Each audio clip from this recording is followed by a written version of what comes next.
안녕하세요. 박정호입니다. 자, 오늘 이 시간부터 저와 함께 매경 테스트 공부를 이제 시작해 보려고 합니다. 오늘은 그 첫 시간으로요. 어떻게 보면 오리엔테이션을 겸해서 간략한 매경 테스트 제1단원에 대해서 설명을 좀 드리도록 하겠습니다.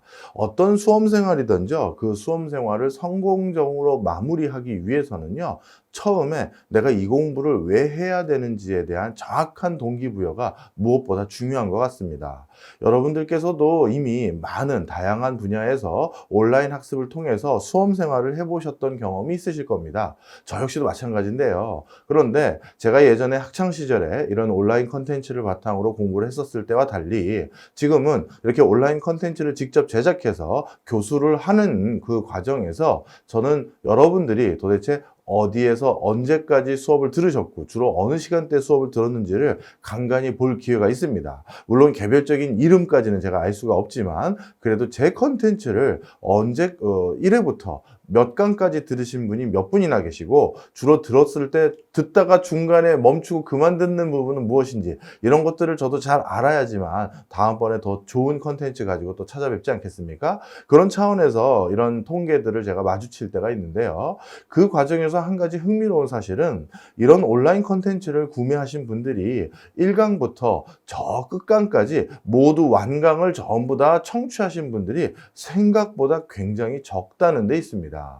그것은 물론 이렇게 가리키는 저희들이 더 열심히 가리켜야 되는 부분도 있겠지만요. 또 한편으로는 이 온라인 컨텐츠를 바탕으로 수업 생활을 한다는 것은 자기와의 싸움이 그만큼 큰 비중을 차지하기 때문에 누가 통제하는 것이 아니잖아요. 내가 원하는 시간대, 원하는 장소에서 이 공부를 하겠다는 장점은 있지만 이것은 달리 말하면 아무 때도 누구에게 제약받지 않고 안 볼 수도 있다는 단점도 있는 것입니다. 바로 그 때문에요. 제가 오늘 첫 시간으로 가장 먼저 주안점을 둬서 설명드리고 싶은 것은 매경 테스트 왜 우리가 주목해야 되고 이걸 왜 공부해야 되는지에 대한 확실한 동기부여를 해드리고요. 바로 그걸 통해서 이번 강좌를 완강하고 매경 테스트를 통해서 소기의 성과를 거두시도록 유도하기 위해서 오늘 간단한 OT를 좀 하려고 합니다. 우리가 요즘 경제학 또는 경영학 이 부분이 우리 그 대학생들이나 아니면 중고등학생들보다도 훨씬 더 직장인들 사이에서는 절박하게 와닿는 지식들입니다. 그것은 왜 그러냐면요. 이제 직접 회사원으로서 아니면 어떤 비즈니스맨으로서 다양한 경제 활동에 참여하다 보니까 기초적인 경제 지식과 기초적인 경영 지식이 부족해서 여러 가지 난관에 봉착할 때가 참 많다라는 점을 스스로 깨닫기 때문입니다. 그래서 매경 테스트를 실질적으로 자발적으로 공부하신 분들 중에는요. 굉장히 중장년층 또는 청년층 이상 되는 바로 이런 계층들이 의외로 많은 이유가 거기에 있는 점입니다. 또 한 가지 주목할 것은 이 매경 테스트는요. 경제학 시험이 아니에요. 경제, 경영, 이해력 시험입니다. 우리가 중간에 이 학자라는 단어, 이 학문할 때 학자가 들어가지 않습니다. 이게 무슨 얘기냐면 우리 매경 테스트에서 가리키는 경제, 경영, 지식이라는 것은 학문적인 어떤 순수한 그런 영역에 해당되는 것이 아니라 실제 리얼, 현실 경제를 이해하는 데 있어서 현실 경제 상황을 이해하는 데 있어서 필요한 지식들로 국한돼서 시험이 만들어지고 수업 내용이 설계되어야 된다는 사실을 여기서도 알 수 있습니다. 즉 무슨 얘기냐 하면요. 우리가 경제학으로 예를 들어 보겠습니다. 우리가 학창 시절에 대학에서 배우는 경제학 원론이라고 할게요. 이 경제학 원론의 시험범위나 출제 내용이 여기에 해당된다면 우리 매경 테스트에서 출제되는 경제 부분은 이렇게 포지셔닝이 다르다고 생각하시면 좋을 것 같아요. 이게 무슨 얘기냐면 경제학 원론에 있는 내용이지만 매경 테스트의 시험범위에 안 들어가는 부분이 상당수 있고요. 반대로 경제학 원론에도 있고 매경 테스트에도 같이 있는 그런 부분이 또 공유된다라는 거 우리가 알 수 있죠. 또 한 가지 주목할 것은 경제학 원론에는 없는데 매경 테스트에만 나오는 그런 내용들도 있다라는 점 기억할 필요가 있습니다. 자, 그렇다면 하나씩 살펴볼게요. 이 1번 영역, 2번 영역, 3번 영역이 각각 무슨 내용들을 담고 있는지 살펴볼 필요가 있겠죠. 먼저 1번 영역입니다. 1번 영역은 경제학 원론에는 상당수 있지 있지만 매경 테스트에 출제되지 않는 문제 어떤 것들이냐? 안 든 내용들. 먼저 수리적인 내용들이 여기에 해당돼요. 우리가 경제학 공부를 한다라고 하면 야, 또 미분 배워야 되나? 아니면 리니어 알지브라, 선형대수 같은 거 해야 되나? 뭐 이런 걱정들을 많이 하시죠. 그런데 우리 매경 테스트에서는요. 경제학 문제 중에서 단 하나 또는 둘 요거 빼고는 한 번도 계산을 할 이유가 전혀 없습니다. 그 한 가지 계산하는 문제도요. 우리 고등학교 시절에 나왔던 경제 기초 개념에 해당되는 비교 우위라든가 이런 것들을 계산하는 적은 있어도 대학교 수학에서 나오는 그런 범주에서 계산하는 문제는 다룬 적이 없습니다. 그래서 이런 순수 수리적인 부분은요. 현실 경제를 이해하기 위해서 미적분을 배울 필요 없죠. 이거는 말 그대로 내가 경제학자가 되겠다, 경제학의 석박사 퀄 시험을 준비하겠다라는 분들은 이런 걸 잘해야겠지만 현실 경제에서 비즈니스맨으로 활동하면서 거기에 부합하는 경제만 알고 싶어하는 사람에게는 하등 중요한 요소가 아니에요. 그래서 이런 것들은 경제학 원론에 상당수 있긴 있지만 우리 매경 테스트에선 출제되지 않는다. 이렇게 보시면 되겠고요. 또 그 다음에 순수 이론적인 내용, 순수 이론들. 정말 학문을 위한 이론들 이런 거 나오지 않습니다. 대표적으로 말씀드려 볼까요? 경제학설사. 이건 뭐냐면 경제학이라는 학문이 그동안 어떤 과정을 거쳐서 변화 발전해 왔는지, 자 이거는 현실 경제를 이해하는데 하나 도움도 안 되죠. 아담 스미스 다음에 오스트라 학파는 뭐였고 케인즈 학파는 뭐였고 통화주의 학파는 뭐였는지, 이게 현실 경제에 지금 금리가 오르고 환율이 떨어지고 물가가 어떻게 됐었을 때 그것 때문에 우리 회사가 어떻게 될지, 내가 만드는 상품은 어떻게 해야 될지, 이거 이해하는 데 도움 되겠습니까? 안 되죠. 따라서 경제학 원론 서적들 중에서는요, 이렇게 순수 이론적이고 학문적인 변천이나 순수 학문에 대한 내용이 나와 있는 것들이 꽤 있는데 그런 것들은 매경 테스트 시험에 출제되지 않습니다. 자, 이런 차원에서 설명을 드리면 1번 영역에 해당되는 게 주로 어떤 것인지 이해하실 수 있겠죠. 아하, 이 매경 테스트는 실전 경제를 가리키는 것이기 때문에 순수 이론적이고 학문적인 거는 가능한 출제에서 빠지는구나, 이렇게 이해하시면 되겠고요.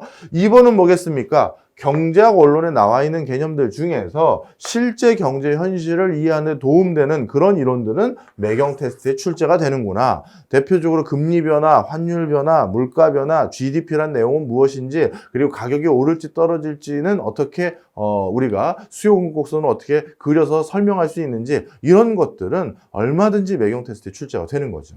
자, 그러다 보니까 저한테 실제 매경 테스트를 준비하시는 분들이 가장 많이 질문하시는 내용 중에서 제가 자동적으로 오늘 하나 답변을 한 것 같아요. 어떤 내용이냐면, 내가 학교에서 배웠던 경제학 원론 책이 있는데 그 경제학 원론 책을 가지고 매경 테스트 공부하면 안 되나요? 이 질문을 가장 많이 하십니다. 안 될 건 없어요. 안 될 건 없습니다. 그런데 어떻게 생각하시면 좋으냐면, 매경 테스트를 경제학 원론책으로 공부하셔도 되는데요. 그러기 위해서는 먼저 그 경제학 원론책을 읽는 과정에서 스스로 시험에 안 나오는 부분과 시험에 나올 부분을 본인이 취사 선택해야 되는 번거로움은 하나 있습니다. 거기에다가 플러스 알파로요, 매경 테스트가 경제학 원론 밖에서도 출제가 되는데 그 부분은 또 자가 학습을 어떻게든 찾아내야 되는 번거로움은 있습니다.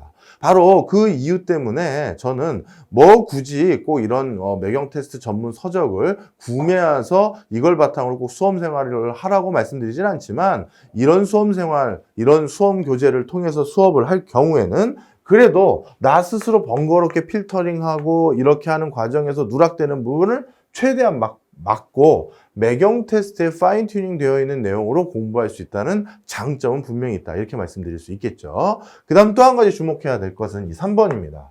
그렇다면 교수님, 경제학 원론책에는 없지만 매경 테스트에만 이렇게 출제가 되고 있다는 내용들은 도대체 뭡니까? 자, 이건 이렇게 이해하시면 좋을 것 같아요.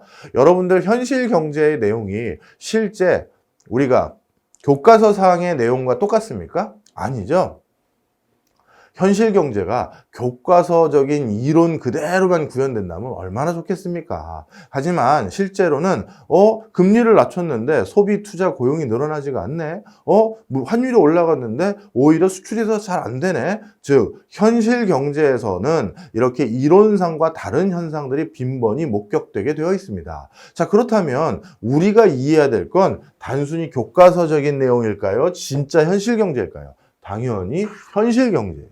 그러면 그 현실 경제를 어떻게 우리 매경 테스트 수험생들이 알고 있는지 모르고 있는지 필터링 할 수 있느냐? 그거를 출제자들이 고민하다가 선택했던 대안으로 뭘 주목했냐 하면 시사 용어를 주목합니다.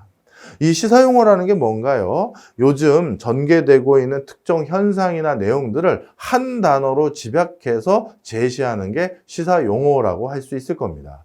자, 그러면 이 시사 용어가 그런 것들인데요. 자, 그러면 이 시사 용어를 알고 있다는 것은 무엇을 반증하는 겁니까?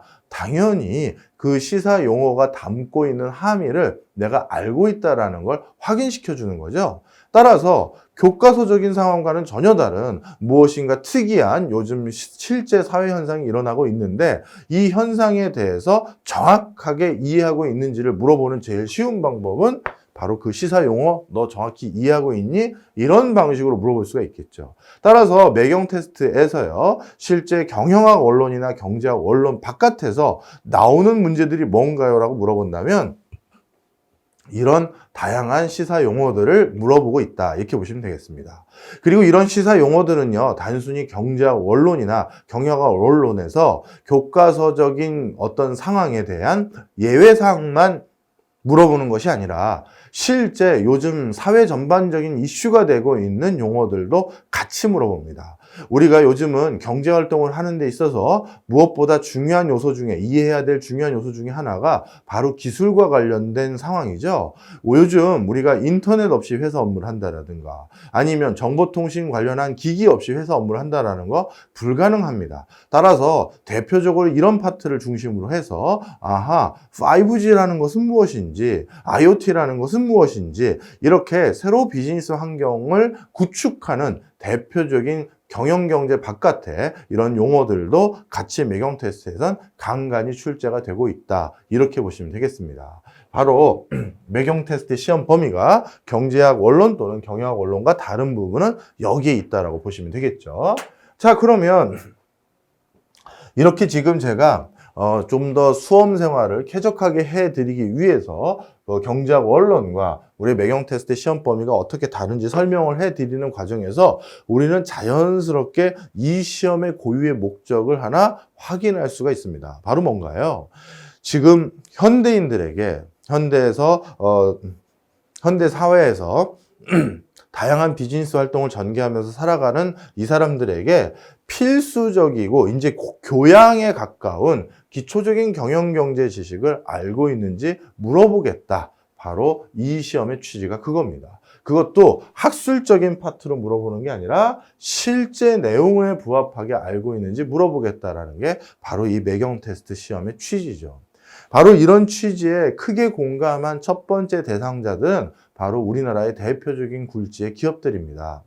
오일뱅크라든가 동부그룹, 이제 DB라고 하죠. 이런 회사들은 우리가 자사의 부장 승진 시험이라든가 과장 승진 시험이라든가 이사 승진 시험 때 우리가 이런 매경 테스트나 또 다른 시험인 환경 테스트에서 일정 점수 이상을 맞았을 경우에만 그 승진의 대상자로 득하는 그런 기회를 부여한 적들이 많습니다. 그것은 왜 그렇겠어요? 우리 회사에 이제 의사결정의 주축이 되는 간부 사원이 될 정도라면 적어도 지금 현실 경제가 어떻게 돌아가는지는 숙지하고 있어야 되지 않겠냐라는 그런 취지 때문에 이런 시험들을 이렇게 자사의 승진 시험 내지 또는 입사 시 가산점을 주는 시험으로 적극 활용하고 있다는 점이죠. 뿐만 아니라 국가에서도요 이런 시험의 취지에 크게 부합해서 이런 시험들은 국가의 국민 경제의 생활을 좀 더 윤택하게 만드는 데 기여할 것이다라고 판단해서요 이런 매경 테스트 시험을 국가 공인 시험으로 만들어서 많은 사람들이 응시할 수 있도록 공신력을 부여하고 있는 것이죠. 자, 그래서 이런 시험을 패스한다는 건요, 이런 시험을 공부해서 우리가 특정 점수 이상을 맞는다는 것은 저는 이렇게 말씀드리고 싶습니다. 이런 거죠. 이거는 단순히 수험 생활을 통해서 내가 매경 테스트 몇 등급을 맞았어, 몇 점 이상 맞았어, 그러니까 나는 가산점 받았어. 저는 물론 그것도 중요하죠. 그것도 의미 있을 거예요. 하지만 정말 중요한 것은 바로 그런 가산점을 맞고 이런 것들이 중요한 것이 아니라 뭐가 중요하느냐? 실제 이런 기초적인 경영 경제 지식은 내 삶을 사는데 반드시 필요하다고 말씀드리고 싶어요. 우리가 이제 좀 뭔가 행복하게 살겠다라고 했었을 때 참 충분 조건은 아니지만 필요한 조건 중에 하나가 경제적인 풍요로움이 있다라는 걸 아마 무시 못 하실 겁니다. 그렇죠. 행복하게 살기 위해서 어느 정도 이상의 돈이라는 건 반드시 필요할 텐데 바로 그 돈의 흐름과 돈의 생리를 무엇보다 잘 이해시켜 줄 수 있는 대표적인 두 과목, 경제와 경영. 바로 이 두 과목을 가장 효과적이고 현실 부합적으로 배울 수 있는 과목이 시험이 바로 매경 테스트라는 점을 꼭 기억해 주시면서 이 시험에 내가 끝까지 수험 생활을 완료해야 되는 이유는 여기에 있다. 저는 이렇게 생각됩니다. 자, 저도 그래서 가능한 한 어떻게든 지리하지 않고 지루하지 않은 그런 그 컨텐츠를 제공해 드리기 위해서 다양한 얘기들을 많이 준비해 왔습니다. 하나하나 이제 본격적인 수험 생활 시작하면서 저랑 끝까지 완주해 주셨으면 좋겠고요. 그걸 통해서 이번 강좌가 여러분들 하시는 일에 큰 도움 되셨으면 하는 바람입니다. 자, 오늘은 그 첫 시간으로 경제학이라는 것부터 먼저 시작하도록 하겠습니다. 물론 경제학을 가리키는 학문이나 수험 생활은 아니지만 기본적으로 경제학 안에 들어가 있는 여러 개념과 이론들이 매경 테스트에서 일부 출제된다는 말씀은 드렸죠. 따라서 기본적인 경제학에 대한 기초 개념들은 좀 아셔야 돼요. 자, 그러면 경제학이라는 과목은 도대체 경제학이라는 학문은 왜 태동했느냐, 무엇 때문에 만들어졌느냐 했었을 때 경제학이 태동되게 된 가장 근원적인 이유는 이 희소성이에요. 그리고 우리 이 희소성에 대한 개념을 이해하고 있는지는 매경 테스트에서 간간히 출제가 되고 있습니다. 자, 희소성이라는 건 뭐냐면요. 간단히 제가 도식화해서 설명을 좀 드려볼게요. 희소성이라는 것은 우리 인간이 가지고 있는 욕망보다 우리가 가지고 있는 자원이 훨씬 적은 상태를 희소성의 상태, 희소한 상태라고 말을 합니다. 즉, 내가 하고 싶은 건 되게 많아요. 그런데 내가 이 하고 싶은 것들을 모두 실현할 수 있을 만큼의 자금, 이거는 부족하겠죠. 당연히 그렇기 때문에 우리는 이 과정에서 뭘 할 수밖에 없다. 이 수많은 것들 중에서 내 돈 가지고, 내 자원 가지고 뭘 해야 되지라고 했었을 때 선택을 할 수밖에 없죠. 무엇은 포기하고 무엇은 선택하고 이럴 수밖에 없습니다. 자, 그래서 이 선택을 그러면 결국은 우리 인간이라는 것은 이 선택을 잘하면 그 선택의 결과가 내 인생의 결과니 결국 행복하고 성공적인 인생이 되는 것이고, 만약에 선택을 잘 못하면 그 결과, 우리의 인생이 그만큼 피곤해질 수밖에 없기 때문에 결국 선택을 잘하는 것이 무엇보다 삶을 쾌적하게 하고, 또는 국가 차원에서는 국가를 부강하게 하고, 또 지자체 차원에서는 지자체를 윤택하게 만드는 일이구나, 이런 사실에 주목하고요. 어떻게 하면 선택을 좀 더 합리적으로 할 수 있는지에 대한 대표적인 고민들, 도구들, 개념들, 이걸 제시하기 위해서 태동된 게 바로 경제학입니다. 그러니까 경제학은요, 어떤 학문이냐 하면 합리적 선택을 위한 학문이다. 이렇게 보시면 돼요. 경제학은 합리적 선택을 위한 학문이다. 이렇게 보시면 되겠죠. 자, 그러면 경제학은 합리적 선택을 위한 학문이라고 했는데, 보시면 앞에서 보시면 욕망보다 결국 자원이 큰 이 근원적인 이 희소한 상황 때문에 이런 게 필요하게 된 거잖아요. 따라서 경제학의 태동의 가장 근원적인 이유는 뭐다? 희소성 때문이다. 이렇게 보시면 되겠습니다. 자, 그런데 이 희소성에 대해서 여러분들도 크게 오해하시면 안 돼요. 희소성이 단순히 절대적인 숫자의 적음을 의미하는 것은 절대 아닙니다. 예를 들어서 설명드리면요. 우리가 매 사냥꾼 있죠. 옛날에는 매 같은 걸로 우리가 간단한 들짐승들을 사냥을 했었는데요. 자, 이 매 사냥꾼, 우리 옛날 고려 시대 때나 이럴 때보다 지금 어떻게 되겠습니까? 굉장히 그 숫자가 적겠죠. 아마 지금은 인간문화재 이런 분들 말고는 아마 매 사냥꾼이 우리 사회에 안 남아 있을 거예요. 자, 그런데 이 매 사냥꾼이라는 숫자가 굉장히 더 적어졌지만 지금 우리 사회에서 이걸 희소하다고 얘기할 수 있느냐? 그렇지 않죠. 오히려 자원의 개수는 현격히 줄었지만 그 현격히 줄은 자원 개수보다 우리의 욕망이 더 많이 줄어들었습니다. 그러면 사회적으로 필요한 것보다 오히려 더 많은 숫자가 있는 꼴이 되는 거죠. 따라서 이렇게 우리의 욕망보다 그 숫자가 아무리 적더라도 그 숫자가 조금이라도 더 많기만 한다면 이건 희소한 상태라고 말하지 않아요. 반대로 아무리 숫자가 많아도 그거보다 찾는 사람이 더 많으면 그걸 희소성이라고, 희소한 상태라고 부릅니다. 대표적으로 이렇게 또 예를 하나 들면 더 쉽게 이해가 되실 것 같은데요. 사우디아라비아에는 엄청나게 많은 에어컨이 있을 겁니다. 그죠? 그런데 거기는 그렇게 많은 에어컨이 있음에도 불구하고 에어컨은 희소한 대상이다라고 말해도 문제가 없겠죠. 왜? 그 열사의 나라에서 에어컨을 찾는 사람들은 더 많을 테니까요. 하지만 알래스카 같은 경우는 워낙 추운 곳이기 때문에 거기 전체를 탈탈 털어도 에어컨이라는 것이 있을 가능성은 많지 않을 거예요. 뭐 한 몇 가지 특별한 이유 때문에 몇 개 있다고 가정을 했었을 때 그렇게 사우디에 비해서 현격하게 적은 에어컨이 있는 알래스카에선 상대적으로 그 에어컨을 원하는 사람이 더 적다면 희소한 상태가 아니라고 볼 수 있겠죠.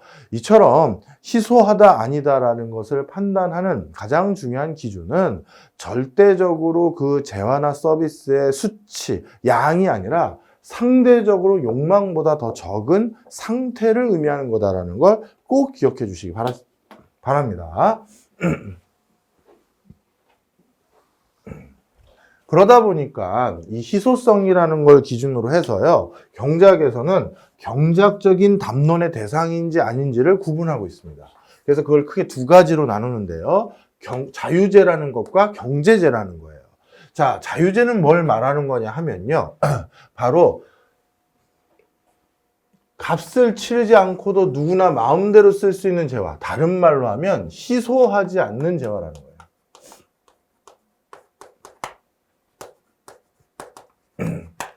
이게 자유재입니다. 대표적인 그럼 자유재의 예를 뭘로 들 수 있을까요? 제가 자주 드는 예인데 공기를 들 수가 있겠죠. 공기.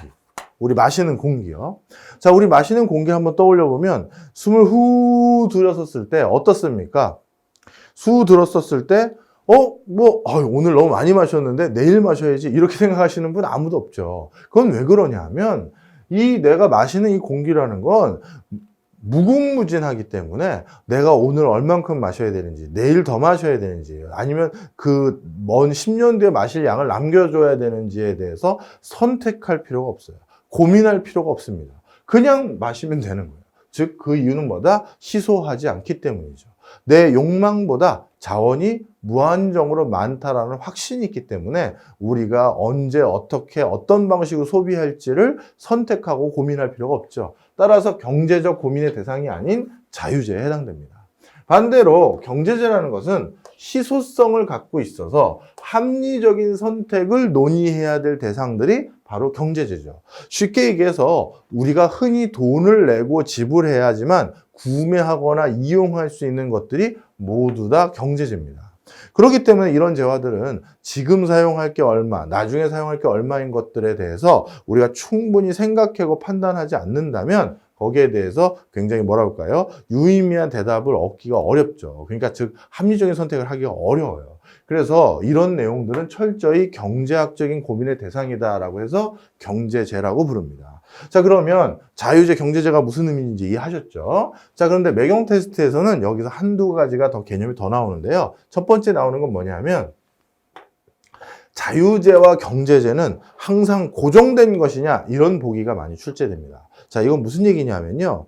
자유재였던 것은 영구적으로 자유재고 경제재였던 것은 영구적으로 경제재냐, 자유재였다가 경제재로 바뀌고 경제재였다가 자유재로 바뀐 건 없느냐, 이걸 물어보는 거죠. 자, 그런데 이건 어떻게 되는 거냐? 자, 이렇게 보시면 되는데요. 자유재였다가 경제재로 바뀐 거 먼저 예를 들어서 한번 살펴볼까요? 있습니다. 대표적으로 뭐가 있을까요? 바로 물입니다. 물. 이 물은요, 1960년대 초반부터 이제 국가에서 뭘로 표기되기 시작했냐면 물이 아니라 수자원이라고 표식되기 시작합니다. 이게 무슨 얘기냐면 물이라는 것도 집 앞 개천가에 나가면 언제든지 이용하고 먹고 마실 수 있는 그런 대상이구나, 이렇게 생각되지 않았다는 거예요. 즉 무슨 얘기냐면 이제 물이라는 것도 유한한 대상이니 우리가 관리해야 될 자원으로, 수자원으로 바뀌었다는 거죠. 그 얘기는 뭐다? 자유재에서 경제재로 바뀐 거예요. 우리가 흔히 옛날에 중고등학교 시절에 배웠던 이촌향도 현상이라고 부르죠. 시골을 떠나서 일자리를 찾아서 기회를 찾아서 서울 도심지로 이동하는 사람들이 생겨나기 시작했고, 바로 그 사람들이 몰려들기 시작하면서 서울의 이 한정적인 수자원, 이 물이라는 게 많은 사람들이 나눠 쓰다 보니까 오염되고 더러워지고 양도 부족해지니 이제 수자원으로 관리해야 될 대상으로 탈바꿈됐다는 거죠. 자, 그래서 자유재에서 경제재로 바뀌는 일은 얼마든지 있을 수 있구나 이제 이해하셨어요. 그럼 반대로 경제재에서 자유재로 바뀌는 대표적인 물건은 뭐가 있을까요? 즉, 돈 주고 사던 물건인데 이제 공짜로 써도 되는 물건. 자, 그런 물건이 있을까요, 없을까요? 여러분들이 생각하기에 흔히 없을 거라고 생각되시기가 쉬운데 아닙니다. 있습니다. 대표적으로 뭐냐면요, 특허권이 만료된 지식재산권이에요.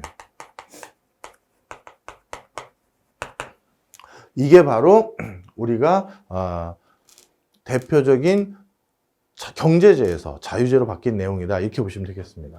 특허권이 만료된 지식재산권, 경제재에서 자유재로 바뀌었다. 자, 대표적으로 한번 떠올려 볼게요. 우리나라에서 몇 해 전에 가장 큰 부자가 됐던 회사, 개인, 그 다음에 가장 크게 성장했던 회사가 하나 있습니다. 코스닥 상장법인의 대왕자라고 불리우는 곳인데요. 바로 센트리온이라는 회사입니다. 자, 이 센트리온이라는 회사는 어떤 일을 하는 회사냐면요, 복제약을 만드는 회사예요. 이 복제약이라는 게 뭐냐 하면, 자, 우리 글로벌 메가 히트 약들이 있죠. 타이레놀이라든가 또는 아스피린이라든가 또는 뭐 예를 들어서 비아그라라든가 이런 약들은요, 그 약을 처음 개발하고 나서 15년에서 20년 정도의 그 독점적인 그 약을 개발했기 때문에 특허권을 출원했을 거 아니겠어요. 그 특허권을 보호받고 있었던 그 기간 동안에는 전 세계적으로 내가 개발한 이 기술에 대해서 보호를 받으면서 판매를 할 수가 있습니다. 자, 그런데 이렇게 누군가가 기술 개발을 어렵게 자기의 인생을 걸고 여러 돈을 투여해서 한 그 결과, 그거에 대해서 그래, 너도 일정 기간 동안 그 대가를 받아야지 하면서 돈을 벌 수 있는 기회를 줬는데 이걸 영구적으로 줄 수는 없어요. 왜? 그 약이 꼭 필요한 사람, 그 기술이 꼭 필요한 사람들이 언젠가는 그걸 적정하게 공짜로 좀 이용해야지만 전 인류가 또 윤택해지지 않겠냐. 자, 바로 그런 이유 때문에 특허라는 것은 일정 기간 동안만 그 권한을 부여해서 보호해주고 그 기간이 넘어가면 오픈소스로 풀리게 됩니다. 자, 그런데 대표적으로 그렇게 오픈소스로 풀리는 것들 중에 하나가 메가 히트했던 약들이 거기에 해당되는데요. 바로 좀 전에 제가 예를 들었던 센트리온이라는 회사는 이렇게 메가 히트했던 어떤 약들이 특허 기간이 만료되고 나면 그걸로 그대로 복제해서 판매하는 그런 업을 수행하는 초창기 그런 회사였어요. 자, 그러다 보니까 옛날에 만약에 그런 약을 똑같이 만들려면 이 특허로 보호받는 약이었기 때문에 엄청난 로얄티를 지급해야지만 우리가 이용할 수 있었던 것이 특허 보호기간이 만료되면서 이제 경제재가 아니라 누구나 값을 치르지 않고 마음대로 사용할 수 있는 물건인 자유재로 바뀐 거죠. 이럴 때 그 자유재를 활용해서 우리도 돈 벌어보자 하면서 사업을 시작했던 대표적인 대박난 회사가 바로 뭐다? 센트리온이라는 회사입니다. 따라서 여러분들이 이렇게 생각하시면 좋겠어요. 경제학에서는 이렇게 세상 만물에 대해서 너는 자유재냐, 너는 경제재냐 이런 기준으로 구분을 하고 있고 자유재와 경제재는 얼마든지 서로 바뀔 수가 있구나 라는 사실을 이해하셨을 겁니다. 자, 그렇다면 그 다음 이해해야 될 것은 뭐냐면요, 이게 여러분들이 실제 어떤 대기업이나 공기업이나 아니면 창업을 해서 비즈니스를 하셨을 때 하나의 세상을 바라보는 프레임이 될 수 있다는 거예요. 무슨 얘기냐면 이런 거죠.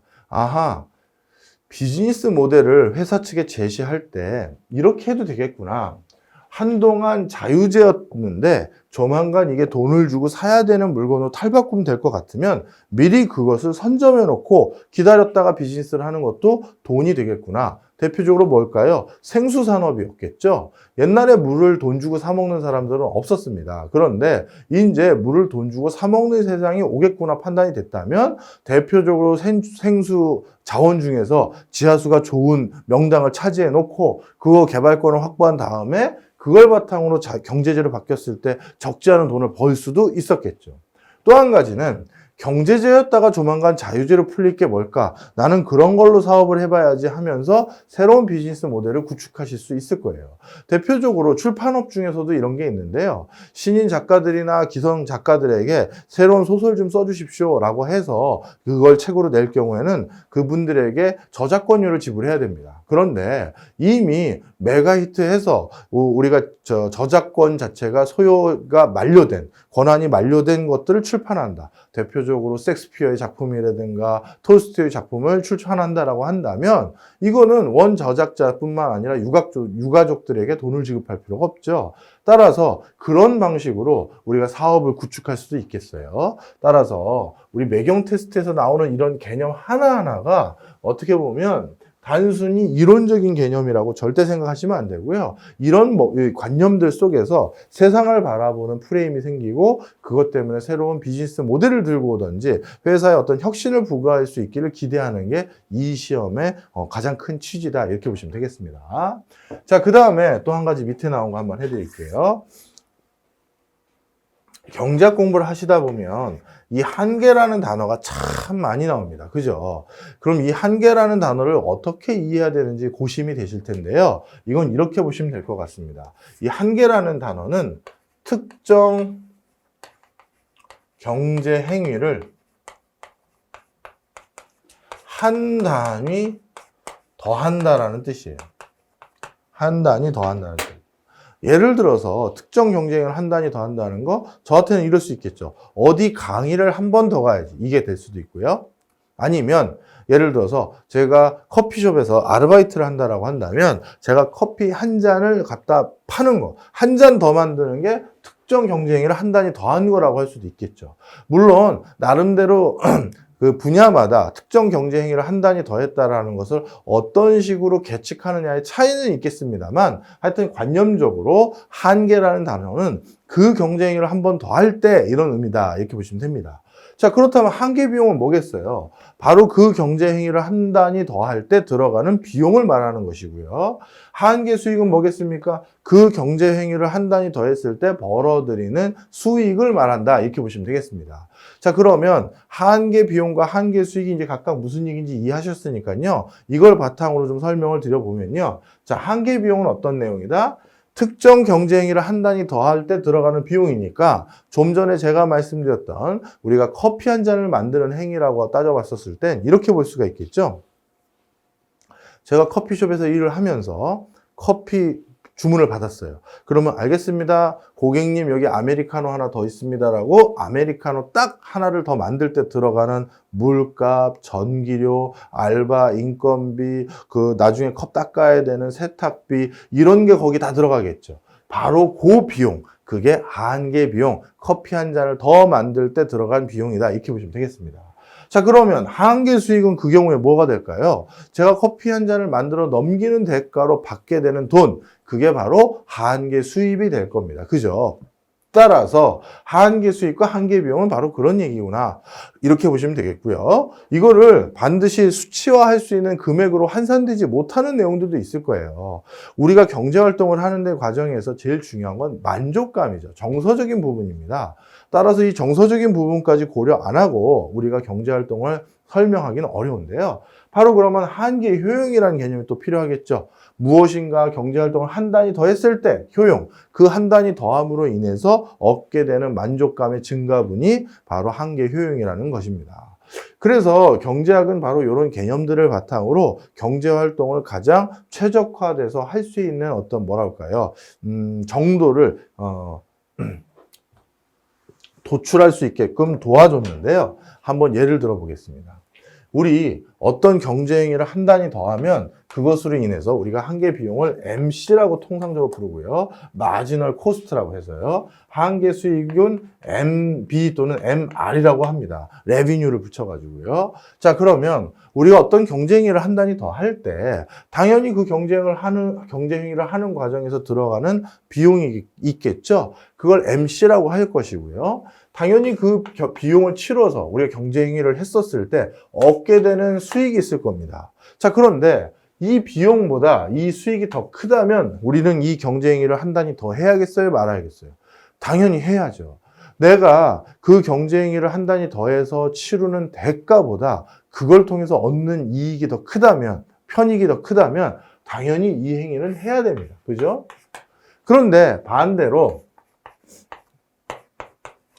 어떤 경제행위를 할 때 그것으로 인한 비용이 그것으로 인한 이익보다 더 크다면 이때는 그 경제행위를 해선 안 된다? 안 되죠, 당연히. 이걸 하는 순간 손해가 되는 거잖아요. 따라서 이때는 해야 되고 이때는 하지 말아야 되는데 제일 중요한 건 그럼 언제다? 어느 선까지 해야 되느냐? 이게 이제 중요한데요. 바로 경제학에서는 가장 적정한 수위가 MC 콜 MR 이 두 개가 똑같은 지점이 최적화된 상태다 이렇게 설명을 합니다. 자, 왜 그런지 간단히 좀 설명을 드려볼게요. 여러분들이 타는 듯한 갈증을 가지고 사막 한가운데를 걸어가고 있습니다.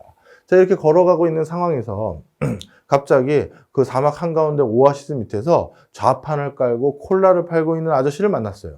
그럼 부랴부랴 달려가겠죠. 달려가서 도착한 다음에 아저씨 저 콜라 한 잔만 저한테 파세요. 하는 거예요.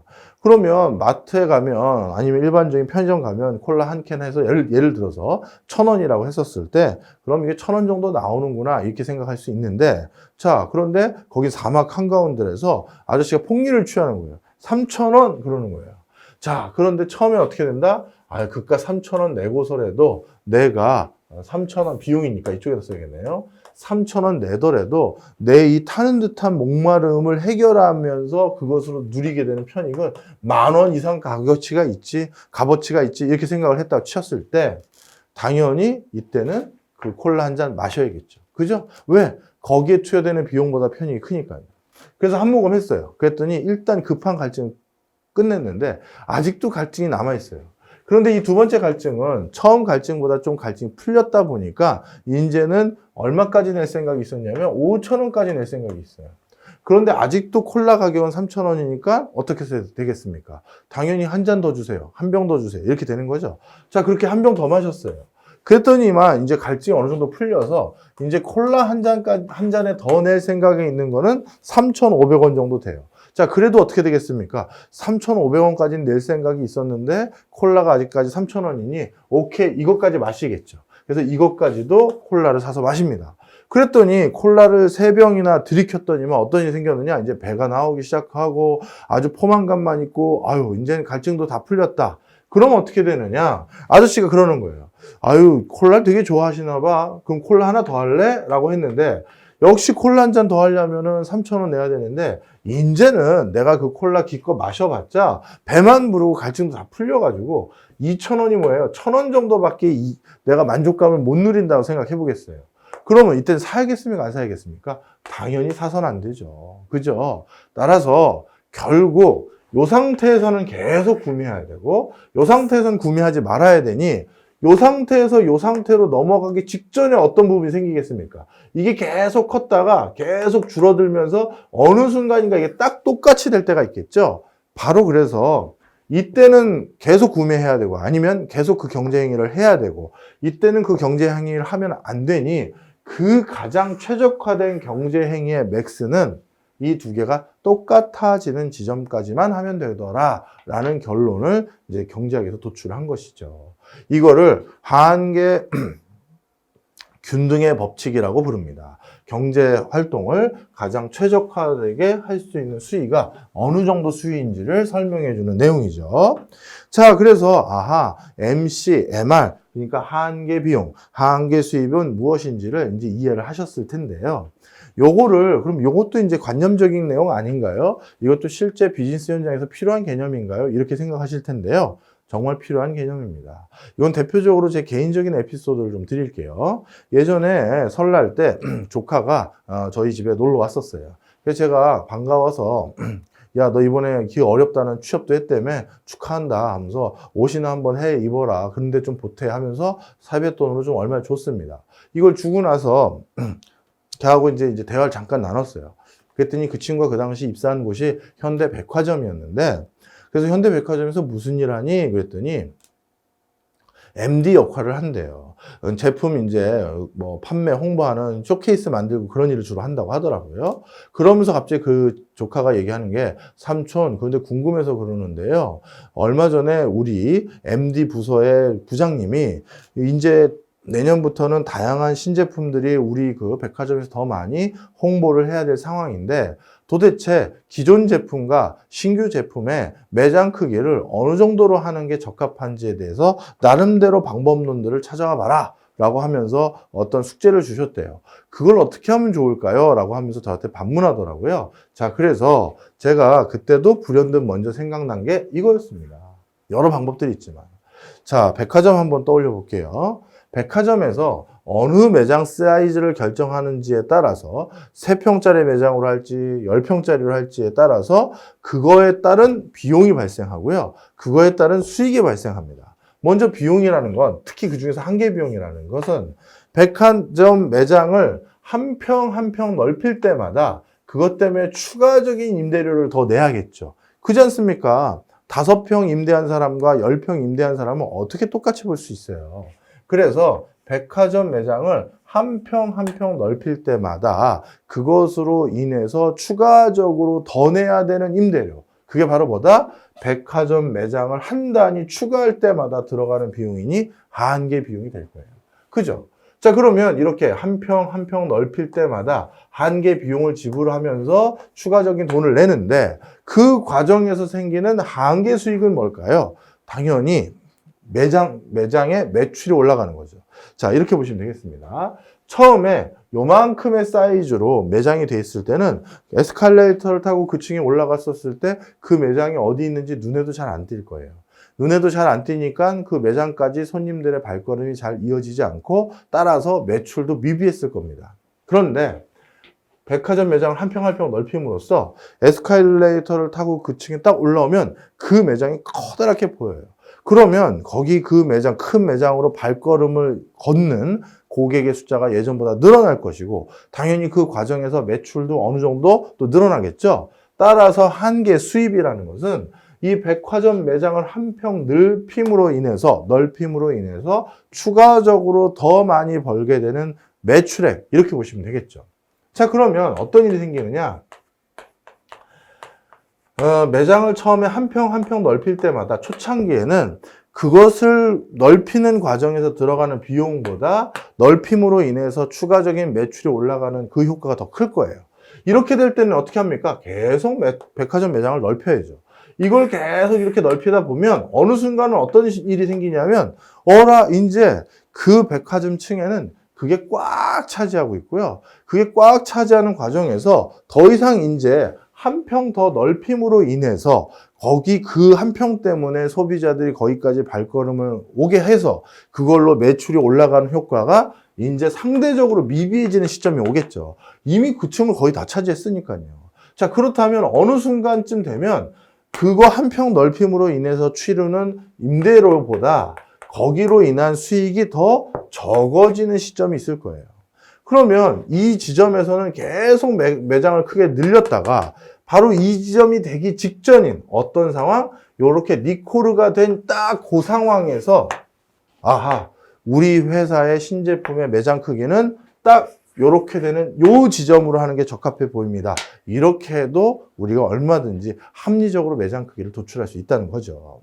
자, 이처럼 학교에서 교과서에서 배웠던 이런 관념적인 개념들이 실제 비즈니스에서 어떤 상황을 판단하거나 아니면 내가 대안을 제시할 때 굉장히 유용한 도구로 사용될 때가 있다라는 겁니다. 자, 이렇게 해서요, 오늘 첫 시간으로 매경 테스트 오리엔테이션과 함께 매경 테스트 1단원에 있는 기초적인 내용 살펴봤습니다. 앞으로 더 재미있는 수업 가지고 또 찾아뵙겠습니다. 끝까지 검토해 주시길 빕니다. 감사합니다.